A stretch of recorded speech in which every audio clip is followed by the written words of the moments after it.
Good afternoon, Elizabeth. Thank you for joining me on this COVID interview. Good afternoon, Mr. Brooks. So, I'd like to start off by finding out who's in your bubble and how you found lockdown so far. So in my bubble on lockdown 4, we've got my daughter Kusia, who's 10 years old, my husband Gino, and we've had 2 little dogs, Penelope and Diego, who've been with us. And on lockdown 3, we've opened our bubble to include my sister, Miss Painey, as well. So that's been our small family. And how have you found it? Well, it's been like a little bit of a roller coaster. So first week, it was sort of getting to understand what was going on, and there was a little bit of fear, just trying to read what was happening. And so we kind of hunkered down as a family in a small bubble. But then as time went on and you got used to a little bit more of how things were going, we've had a nice time just spending time with family, especially because we were on holiday for 2 weeks as teachers. So it just felt in times that we could actually do that, but in other times we were also sort of getting ready for the online teaching. So it's had its ups and downs. It's been a little bit of a roller coaster ride, but on the whole, an opportunity to stay together. So let's start with the positives in terms of online learning. What have you found that's been successful so far in terms of online learning? Was really feeling sort of like at ease when we first started because at school with the Spanish classes that I have, and as well as the ESOL class, we've always been using the OneNote as the platform. So it felt really comfortable and confident to just kind of move on to that and carry on in terms of the workload and how students were going to actually engage with it as well. But at the same time, obviously, as we started teaching online, there has been some, I wouldn't call them issues, just teething problems, trying to engage everybody, trying to understand, engage with parents and students to kind of do the work that you want them to do. So on the first day, I'll never forget sort of sitting in front of the computer at 9 o'clock, ready to have this onslaught of sort of questions and students just asking. But it was in fact very, very quiet, and it was very quiet for a few days. So you had to put your thinking cap on and start re-analysing how you were going to do the teaching from home. So in addition to the Spanish, of course, you're also head of our New Zealand Sign program. How's that been going for students who are trying to learn New Zealand Sign online? Well, we're very fortunate that Mr. Ali, the New Zealand Sign Language teacher, is very computer savvy. So there has been a real help because obviously with him, I communicate only by writing text and messages. Normally, one would call each other and just have a good quarter or a good chat about how things are going. But look, it's been a pleasure to work with him, and he has had a few problems, obviously, because there's not a lot of resources online, especially for the Year 9 program, and he's had to reinvent and create new resources.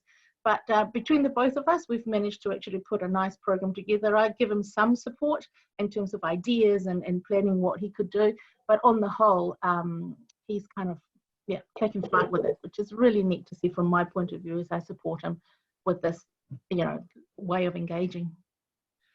So one of the things that really interested me during the week, I think it was last week, was you were interviewed by Chilean Radio. So for people looking at this, can you give a bit of a background of why they might have chosen to interview you and what they wanted to find out? Well, it was actually quite an honour to do it, given that there's, quite a few Chileans in New Zealand. But I guess my name has sort of popped up because, one, I've been in education. I've been a teacher for such a long time, which is spanning 28 years now. And secondly, I've always been sort of like engaged with what's happening back home, my country of Chile. And they wanted really to know, how has New Zealand worked such what's been the process for us to have been so successful in sort of like clamping down on transmission, of having less community transmission, and more importantly, how have the public reacted and how have schools reacted to the new way of doing things. So that was it was most interesting, really different actually, speaking in Spanish. I'm so used to speaking in English, and I had to do a lot of research, and I told my students, I had to sit down and do a lot of research on the technical language of COVID-19 around in Spanish, which I've really never had to do that before. So I've been doing a lot of study as well. It's fantastic. What an interesting dimension to add to this whole mix. How are things going in Chile? I haven't actually seen the stats. How many cases have they got? Well, they're on the 20,000 cases at the moment, and unfortunately, similarly, following a very similar path to America, which is that they haven't had complete lockdown. Schools are actually, they're opening next week, but they have had optional going to school as well. So teachers are engaging online as well as going back. And this idea of not locking down the whole country has really played a big part. Apart from that, as I said on the interview, is that New Zealand has done such a wonderful job at actually keeping everybody in a positive light. So the idea of communication, of information sharing, of just making sure that we understand where we're at and keeping everybody safe and maintaining that family and your health is number one, has had it's been totally different to how Chile has engaged with it. Just crossing my finger and hoping that everybody is fine, because over there only those that can actually stay at home and work from home are able to do it.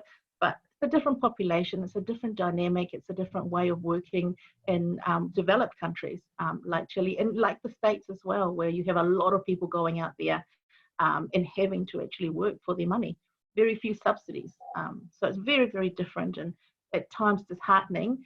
But comparing to being in New Zealand and how we've dealt with it, it just makes such, it's such a pleasure to actually live in New Zealand and be welcomed in the society for us. Yeah. So when we do get back to school, what are you most looking forward to? Oh, just saying hello face to face with my students.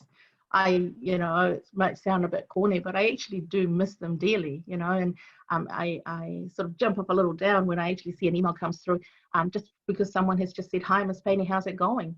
So yeah, and also just meeting up with colleagues and just engaging with society again. You underestimate. You often think, "Oh, it'd be quite nice to be at home for such a long time," But the truth is, connection, people face to face is really important. I mean, we human beings, we need to connect.